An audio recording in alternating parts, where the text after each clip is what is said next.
And Galaxy ట్యాబ్లు చాలా మంది అడిగారు ఈ మధ్యకాలంలో. ట్యాబ్లు మాత్రం కొంచెం స్పీడ్గా రావట్లేదు కానీ చాలా తక్కువ వస్తున్నాయి. Galaxy tab A9 plus 5G.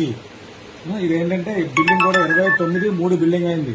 మన ఫోన్ అంటే రోజు వాడతాం కానీ ట్యాబ్స్ ఎక్కువ వాడడం కదండి. ఇది కూడా వాడిన ట్యాబ్ అయితే కాదు. కొనుక్కున్నారు కానీ పెద్ద సైజ్ అయిపోయిందని చెప్పి వాడడానికి అవకాశం లేదని చెప్పి మనకి కొంచెం లేట్గా వచ్చింది హ్యాండ్సెట్ అయితే. దీంతో పాటు కవర్తో పాటు అన్ని ఫుల్ అలా సీల్తో వచ్చాయి. మాకు కవర్ ఇప్పుడే తీసి పడుతున్నాడు.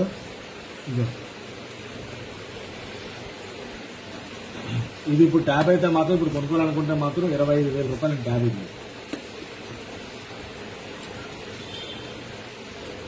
33,000 ఎంఆర్పీ ఉంది. 25,000 రూపాయలు ఆన్లైన్ ఆఫర్ ఉందండి. ఇది ట్యాబ్ కూడా 8GB 128GB అండి. ఇది సిమ్ వేసుకోవచ్చు, మెమరీ కార్డ్ వేసుకోవచ్చు, వైఫై కూడా వాడుకోవచ్చు. 5G ట్యాబ్ ఇది. ఎవరైనా కావాలంటే బెస్ట్ రేట్ పెడతాను, ఎవరైనా కావాలంటే ఆర్డర్ పెట్టుకోవచ్చు. ఇలాంటి అప్పుడప్పుడు వస్తున్నాయి కాబట్టి కొంచెం వేగా ఫోన్ పే చేస్తే కొరియర్ చేయడం, ఎక్కడికైనా కొరియర్ చేయడం జరుగుతుందండి. వారంటీ అయితే మాత్రం 10 months ఉంది కాబట్టి హ్యాపీగా కొనుక్కోవచ్చు. కొత్తగా కొనుక్కున్నట్టు ఇది మీరు ఇంకా చాలా మోడల్స్ పెడుతుంటాను. ఫాలో అవ్వండి, షేర్ చేయండి. Thank you.